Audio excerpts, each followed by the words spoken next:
Hi, my name is Hiroshi, and this is Hiroshi Lawns. Quick question before we start. Have you ever walked past a lawn in Japan, the kind you see around a temple or a regular family home in the suburbs of Osaka, and noticed it looks perfect even though nobody is out there every weekend with a spreader and a hose? Today, I am going to show you the grass behind that, the one bag of sand that does most of the work, and the reason the lawn turning brown every winter is actually the whole secret, not a problem. Stick with me, because this changes everything about how you think about grass. The problem. Why your lawn is exhausting you. Here is what the average lawn in America goes through every single year.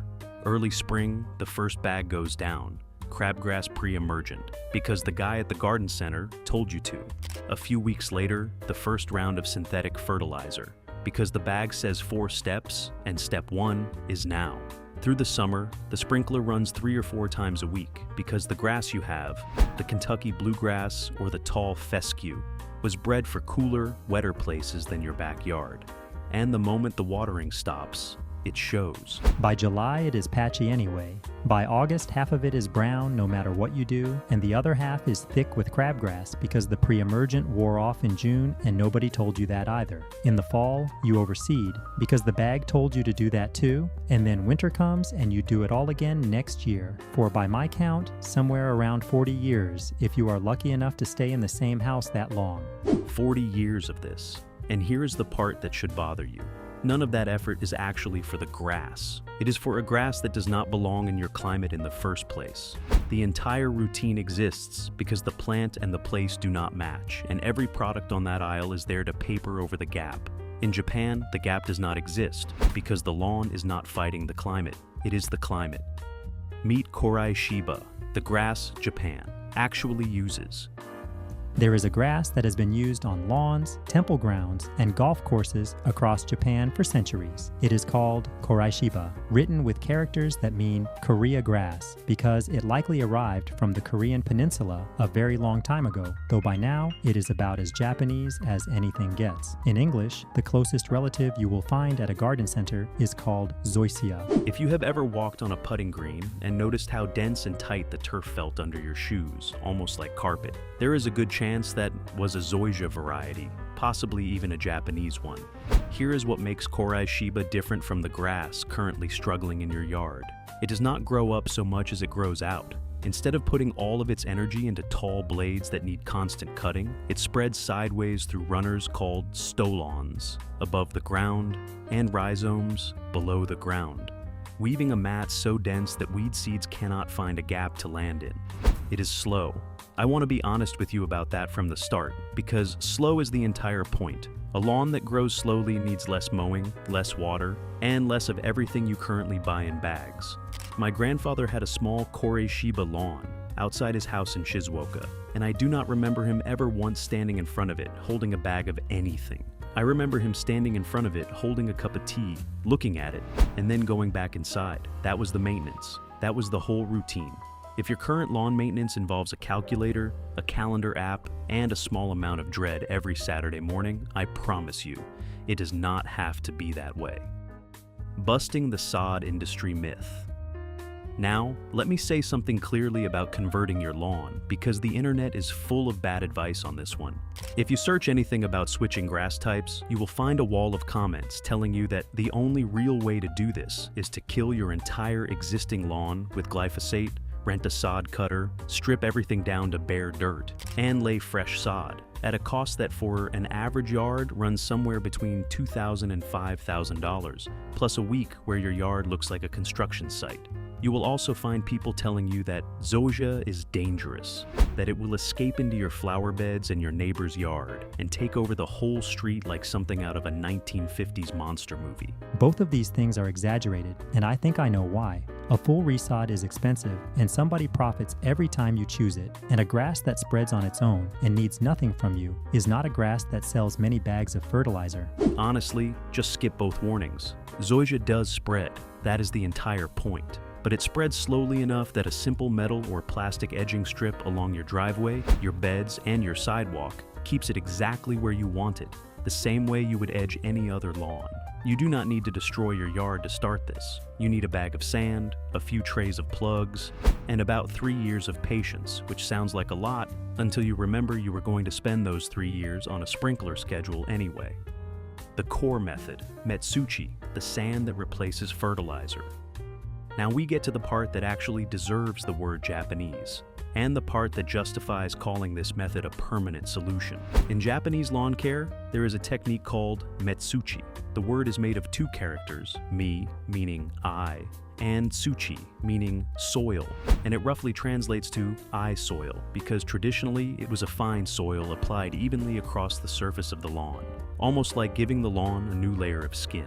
In practice today, most people use a mix of coarse sand and a small amount of compost, something like a 5-to-1 ratio, sand to compost. Here is what it does, and why it replaces a fertilizer bag entirely. Zoysia spreads through those stolons I mentioned, the runners that travel across the surface of the soil. Every few inches along a stolon, there is a node, a little joint that is capable of growing its own roots and its own shoot if it makes contact with soil. On a lawn with bare, hard-packed dirt, those nodes just sit on top, exposed, doing nothing. When you spread a thin layer, about 1/4 of an inch, of the sand and compost mix across the whole lawn in early summer, using the back of a rake or a push broom to work it down into the base of the grass, you are burying those nodes just enough. Within a couple of weeks, each one starts sending down its own roots and pushing up its own shoot. One plant becomes dozens of plants, all through gravity and a layer of sand. No seed packet involved. At the same time, the compost portion of the mix is doing something else. It is feeding the soil microbes that break down thatch, the dead grass layer at the base of the lawn, into usable nitrogen and other nutrients. This is the part the fertilizer industry really does not want you thinking about too hard. Your lawn is sitting on top of years of its own recycled material. The compost in the Metsuchi mix simply switches the recycling back on. Do this once a year, in early summer when the grass is actively growing and the lawn thickens itself, feeds itself, and levels out small dips and bumps in the surface, all from one wheelbarrow of material. I will be honest, the first time you do this, your neighbors are going to see you out there in the evening, spreading sand across your lawn with a rake, and at least one of them is going to ask you what you are burying. Just tell them the truth. You are burying a fertilizer bill. Converting your lawn, the plug grid method. For the actual conversion, here is how the plugging works. You can buy Zoysia plugs, small 2-inch by 2-inch squares of sod, from a sod farm or garden center, usually sold in trays of around 50. Some people cut their own plugs from a single roll of sod, or even from a neighbor's established Zoysia lawn if you happen to know someone. And in Japan, this is often exactly how it spreads from house to house. One generous neighbor with a shovel. Lay out your lawn in a grid, with plugs spaced about 12 inches apart in each direction. That spacing matters. Closer than that, and you are wasting plugs the lawn would have filled in on its own. Farther than that, and it takes considerably longer to close the gaps. Dig a small hole for each plug, slightly smaller than the plug itself. Drop it in, and firm the soil around the edges with your hand. For the first 2 to 3 weeks only, water the plugs every day or two, just enough to keep them from drying out while the roots establish. This is genuinely the only significant watering this lawn will ever need in its entire life. After that initial window, stop. Zoysia develops a deep, wide root system specifically because nobody is helping it, and a plant that has to find its own water learns to find it. Sorry, hold on. My neighbor is literally outside right now, staring at my front lawn. I think he is trying to figure out what I am doing differently this year. Give me 1 second. Okay, he just waved. We are fine. Let's keep going. Once the plugs are in and watered through that establishment period, apply your first light pass of Metsuchi over the whole area, which helps settle the plugs in and gives those stolons something to root into as soon as they start reaching outward. For the first season, your lawn is going to look a little ridiculous. It is a checkerboard of small green squares surrounded by whatever grass or dirt was there before, like a quilt someone started and walked away from. That is normal. By the end of the second growing season, most of those gaps have closed. By the end of the third, you genuinely cannot find the seams anymore, and you have a lawn that, from this point forward, is going to ask you for almost nothing. Shibakari, almost mowing. For mowing, the Japanese word is shibakari, which just means lawn cutting, but the routine behind it is almost insultingly simple compared to what you are probably doing now. Because koreshiba grows so slowly, and because it spreads outward rather than upward, the mowing height is lower than you might expect for a low-maintenance grass, somewhere around 1 to 1.5 inches, but the frequency drops dramatically. During peak summer growth, you might mow once every 2 to 3 weeks. In the cooler parts of the growing season, it can stretch to once a month. And for a good portion of the year, which I will get to in a moment, you are not mowing at all because the grass is not growing at all. Leave the clippings where they fall, the same as with any lawn, since at this short a clipping length, they disappear back into the turf within a day or two and return their nutrients straight back into that thatch layer the Metsuchi compost is busy feeding. I want to be honest, the first time I tell people the mowing schedule for this lawn, they assume I am leaving something out, some catch, some weekly chore I have not mentioned yet. There genuinely is not one. The single biggest change most people notice after switching is not how the lawn looks. It is how much of their Saturday they suddenly have back, and what they do with that time is entirely between them and their hammock.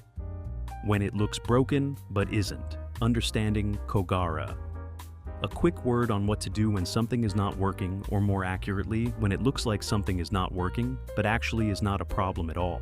Every winter, koreshiba goes dormant and turns a golden tan color, sometimes almost straw-colored, for several months.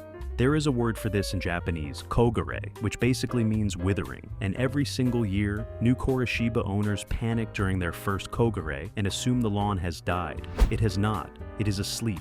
This is genuinely the moment in this whole method where the Japanese approach and the American approach diverge the hardest, because the American instinct, the moment a lawn turns brown, is to do something about it. Dump on nitrogen.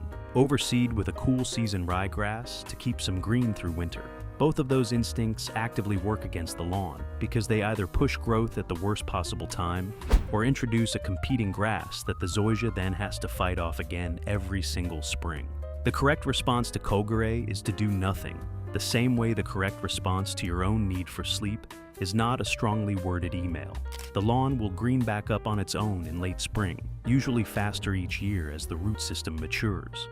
If a patch stays brown well into the following summer when everything else around it has greened up, that is a real signal, and it usually means standing water, deep shade, or a patch that simply did not get plugged densely enough, not a sign the whole method has failed. Let's talk costs. Let us talk costs because this is where the math gets genuinely uncomfortable for the lawn care industry. A tray of 50 zoysia plugs runs somewhere around $25 to $35. And for an average suburban front lawn, you are probably looking at somewhere between 8 and 12 trays depending on the size of your yard. So call it roughly $300 total for the plugs, spread out across however many sections you want to convert at a time.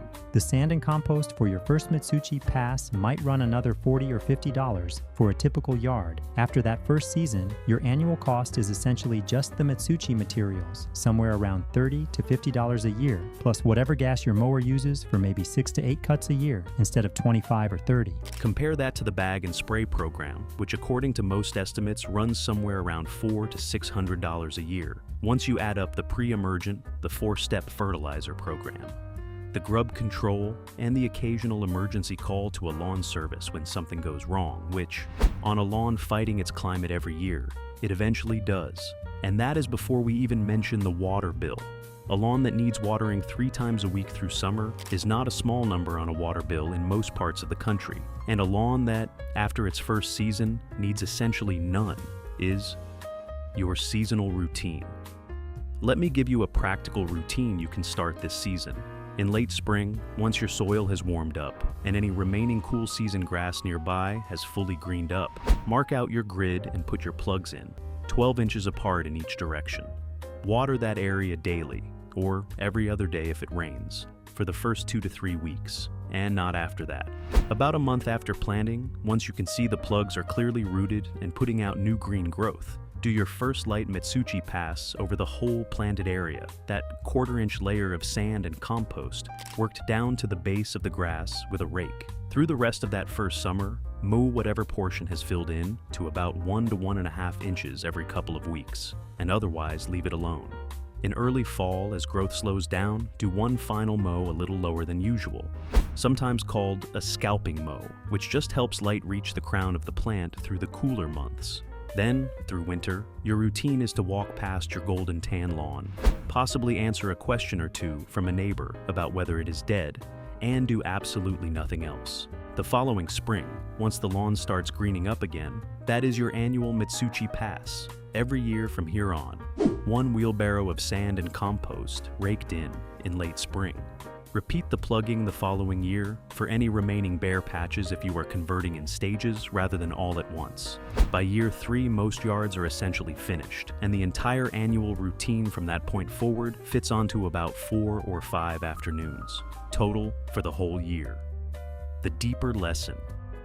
The deeper lesson here is not really about zoysia or sand or mowing schedules. It is about a question almost nobody asks before they plant a lawn, which is simply, does this plant actually want to live here? Most lawns in America were planted with whatever grass looked best in a photograph on the bag, bred for a golf course in a completely different climate, and then every product, every routine, every Saturday morning for the next 40 years exists to force that mismatch to keep working anyway. The Japanese approach starts from the opposite direction.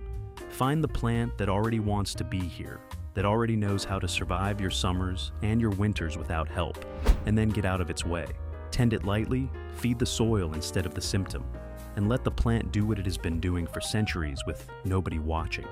Once you see your lawn that way, as a partner instead of a project, you cannot really go back to seeing it the old way. Your Saturday morning stops belonging to the lawn and starts belonging to you again.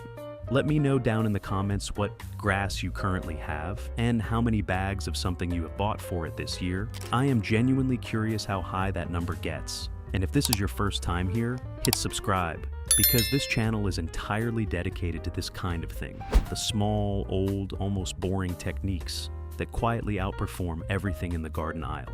Next week, I am covering the Japanese method for keeping a vegetable patch productive all summer, using almost no water at all, which, if you have made it this far, I think you are going to like. See you then.